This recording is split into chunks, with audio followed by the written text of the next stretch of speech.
Time for Hot Picks. Our guest covers the bank sector, and among his top choices, Royal Bank of Canada. We're joined by Mike Clare, Senior VP and Senior Portfolio Manager at Brompton Funds. Great to see you. Thanks for joining us.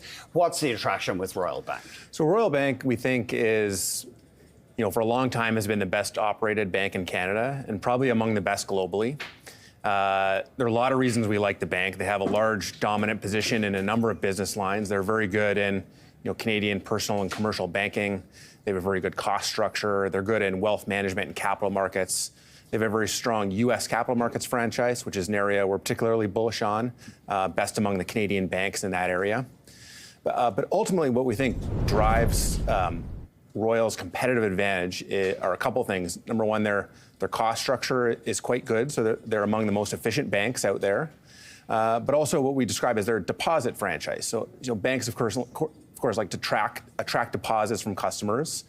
They don't often pay a lot of interest on those deposits, but that can vary quite a bit from bank to bank. And we think the Royal has done a good job, of course, building out their branch network, offering good service to customers, having a good digital offering, and really what that has allowed them to do is attract low-cost deposits. We think of them more as a low-cost operator, similar to, say, like an oil and gas business, which we would like to invest in, a low-cost operator. Similar in banking, having access to this cheap funding gives them, better margins, better profitability, better returns, better ability to compete, so they can allocate capital when the times are right. They can go after customers they like, and that's really driven strong performance over the long term that we think can continue into the future. The name of the game, of course, is to pay as little on deposits as so checking accounts. Right. I guess banks love those. Yeah, checking accounts for consumers, operating accounts for businesses where it's just cash coming in and out, gives them this access to this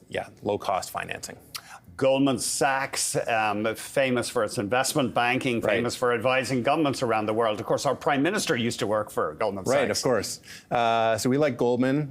We like all the investment banks here, but particularly Goldman, I think, is poised to benefit from two key trends, that being capital and regulatory reform in the U.S., as well as what we think is a pretty substantial capital market cycle that has begun over the past couple of quarters. So if we look at capital markets activity, Goldman, of course, in investment banking has the largest exposure among the large cap banks in the U.S. Mm-hmm. If we look at that activity, it tends to go through cycles. And over the past 3 some odd years, if you look at M&A activity, it's running 30 to 40% below long-term averages.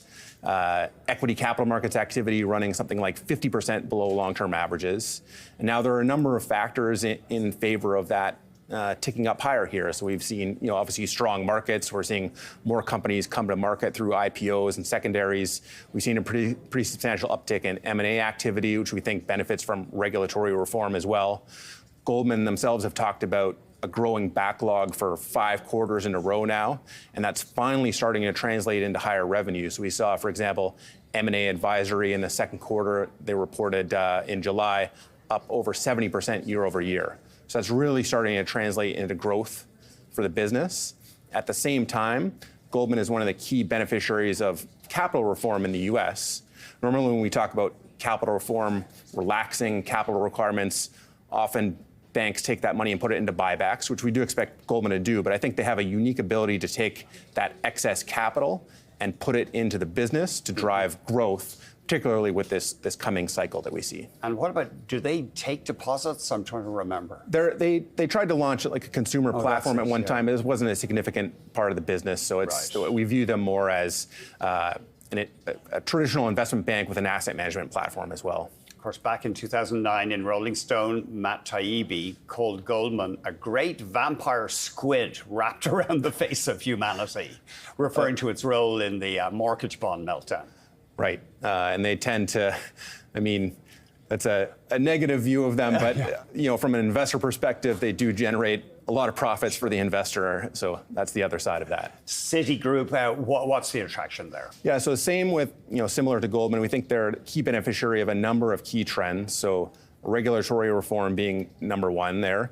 So one of the things that we've seen with the large banks is ever since the financial crisis, they've had to, in their capital requirements, they've had this surcharge to reflect, like, the largest banks, so global systemically important banks have this surcharge. The surcharge is based on the size of the balance sheet, so that's grown year over year as the economy is growing. Sorry, it's a tax, or? Well, it's a surcharge on their required capital. Oh, so they have to hold higher capital. They have to hold higher capital just because they're so big. Yeah. That surcharge capital has actually gone up year over year, reflecting, not just growth of the balance sheet, but also growth in the economy. And so there are proposals in place now that would relax that to a certain extent to bring that number down to reflect, the fact that banks grow with a growing economy. So we think, currently Citi has about 16 billion of excess capital. That number can potentially double as this regulatory reform rolls through. And I think they have a unique ability to, because it trades at a discount to book value, to put that into buying back stock and actually have that be accretive for shareholders. So we think they can buy back upwards of 10% of their stock over the next 12 months. Always great hearing from you. Thanks very much. Yeah, thank you. Mike Clare, Senior VP and Senior Portfolio Manager at Brompton Funds.